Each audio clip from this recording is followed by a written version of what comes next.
Jasbir Singh Gujral, Managing Director of Syrma SGS. Mr. Gujral, thank you so much for speaking with us here at NDTV Profit. Tell us what is going to be the impact for you, for your company, of these GST cuts. Thank you, Tamanna. I think these GST cuts are nothing short of radical reforms in the terms of putting money in the pocket of a common man. Now, as far as Syrma SGS is concerned, we are primarily into auto, something in consumer durables, and in all those cases, whether it's auto, agricultural, tractors, everything, the GST has been cut drastically by 10%.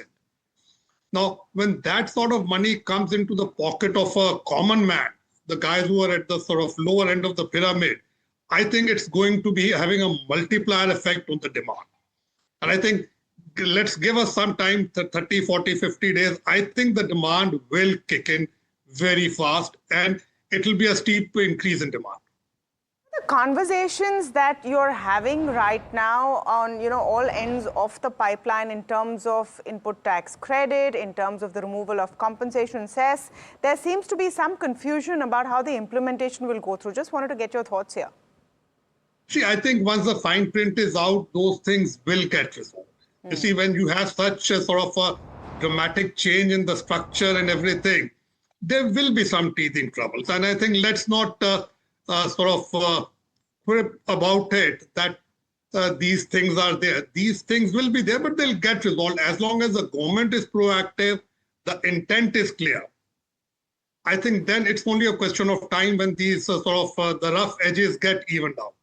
I personally am not too worried about. So to that end, Mr. Gujral, I'm just taking that thought a little forward. Q2, the current quarter, is likely to see certain disruptions for a lot of people, particularly companies that manufacture goods that will see a change in the rate treatment.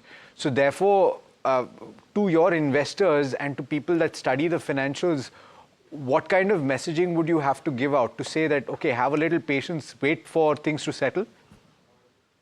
Yeah, you see, whenever there are changes like this, it does take time for the things to settle down.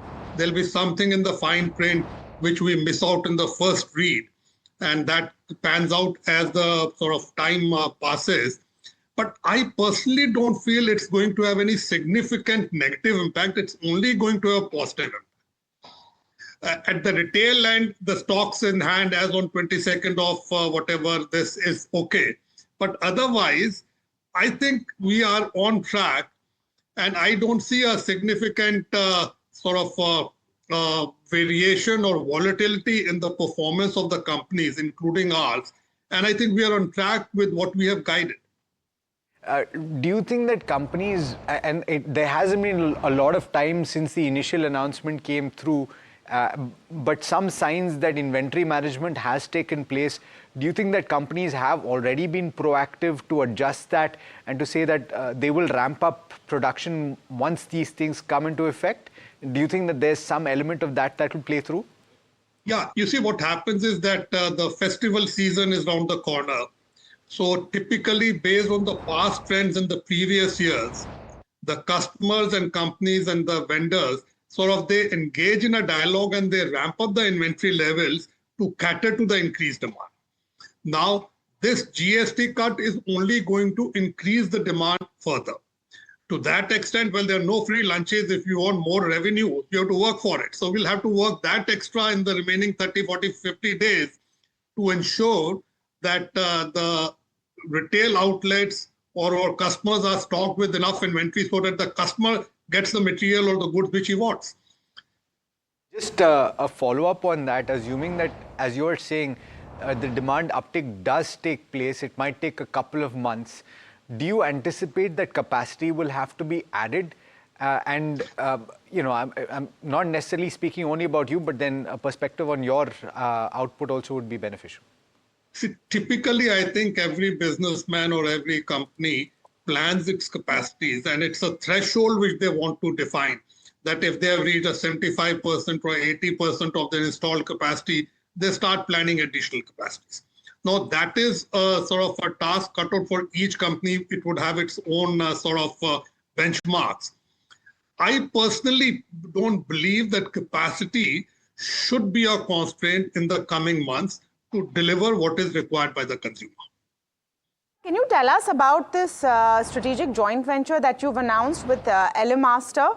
What is the kind of synergies you're seeing here? What is the impact that you see? See, Elemaster is a very old company, and it's about a 450 million euro company with about 30 million of EBITDA. And we have entered into this joint venture with them to provide high reliability products for mobility, which is railways, industrial, and medical. We have had a relationship with them as a vendor customer, but I think to deepen that association and to give them access to a cost-effective manufacturing in India, I think this joint venture will go a long way, not only satisfying their demands for their Indian customers, but going forward in the near future, also to make India as a base for catering to their European demands. Understood. Wish you all the best, Mr. Gujral, and hope things settle sooner rather than later so that we can talk to you about that increased demand when it actually comes through.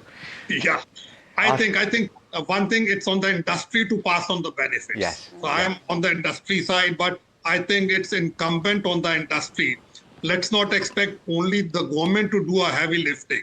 Yeah. We in the industry have an obligation to pass on the benefits to the consumer. I'm glad that thought has gone out, and I'm sure that more of your peers are also thinking like that. Thank you so much, as always, Mr. Gujral, for taking the time.